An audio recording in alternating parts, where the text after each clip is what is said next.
Assalamualaikum warahmatullahi wabarakatuh. Selamat datang kembali teman-teman di channel YouTube Penti Erianti. Bersama saya Penti dari kelas KPI 2A.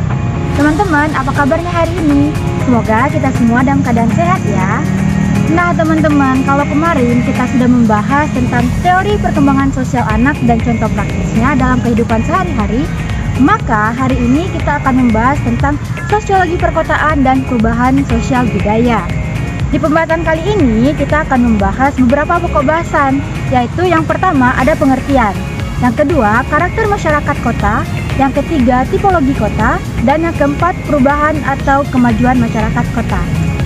Sebelum kita masuk ke pembahasannya, teman-teman di sini ada yang tahu nggak apa itu sosiologi perkotaan? Nah kalau begitu langsung saja kita bahas yang pertama, yaitu pengertian sosiologi perkotaan. Sosiologi perkotaan adalah salah satu cabang sosiologi yang mempelajari tentang gejala sosial akibat adanya interaksi sosial di dalam kawasan perkotaan. Objek kajian utama dalam sosiologi perkotaan adalah interaksi yang terjadi pada masyarakat kota sebagai hasil dari pengaruh lingkungan kota. Lalu apa itu kota? Mungkin di bayangan kita ada banyak lampu gemerlap di malam hari, gedung-gedung yang bertingkat, dan kendaraan yang ramai di jalanan. Namun, terdapat 3 kata yang merujuk pada pengertian kota, yaitu town, city, dan urban. Town dan city menunjukkan batasan teritorial yang bercirikan kota, sedangkan urban adalah kualitas hidup yang bercirikan kota.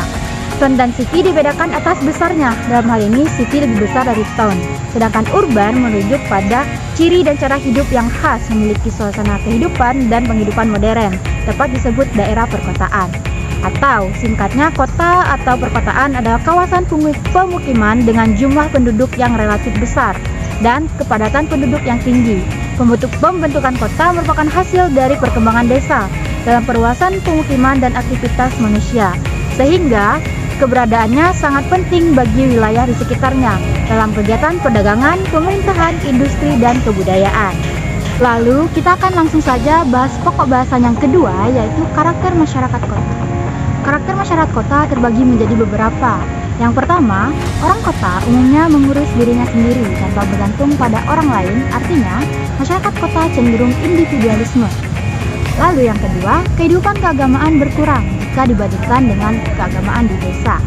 Dan yang ketiga, masyarakat kota pemikirannya lebih rasional sehingga interaksi yang terjadi didasarkan pada faktor kepentingan daripada faktor pribadi. Lalu selanjutnya yang keempat, ada perubahan sosial tampak nyata di kota karena masyarakat kota biasanya terbuka dan menerima pengaruh dari luar. Dan yang kelima, pola perilaku masyarakat kota berubah mengikuti zaman dan teknologi. Nah, langsung saja kita bahas yang ketiga, yaitu tipologi kota. Tipologi kota ada 6 nih. Yang pertama, yaitu kota administratif.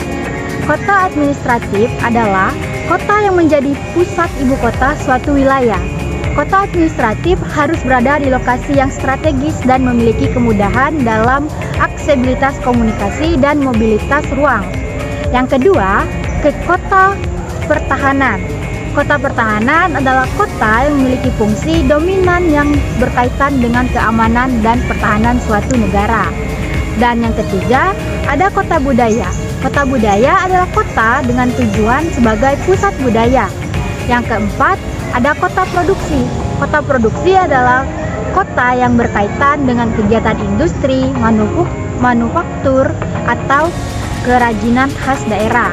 Dan yang kelima, ada kota komunikasi. Kota komunikasi adalah kota yang bertindak sebagai penghubung dan rantai komunikasi.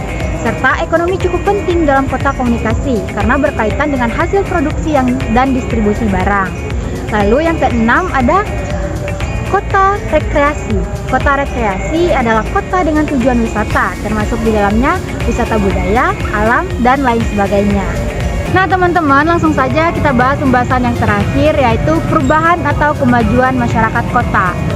Kemajuan masyarakat kota dapat menyebabkan kemunduran perhatian terhadap budaya lokal atau nasional, khususnya pada generasi muda. Ya, kota yang berkembang adalah kota yang mudah mendapatkan hubungan dan berita dari luar negeri.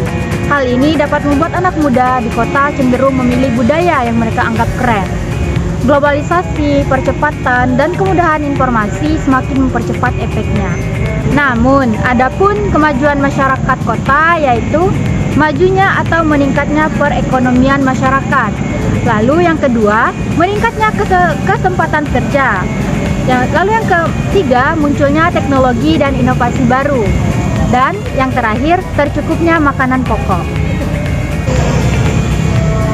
Nah, teman-teman, itulah tadi sedikit penjelasan tentang sosiologi perkotaan dan perubahan sosial budaya. Semoga video kali ini bermanfaat untuk kita semua ya. Dan nantikan video selanjutnya hanya di YouTube channel Penty Erianti.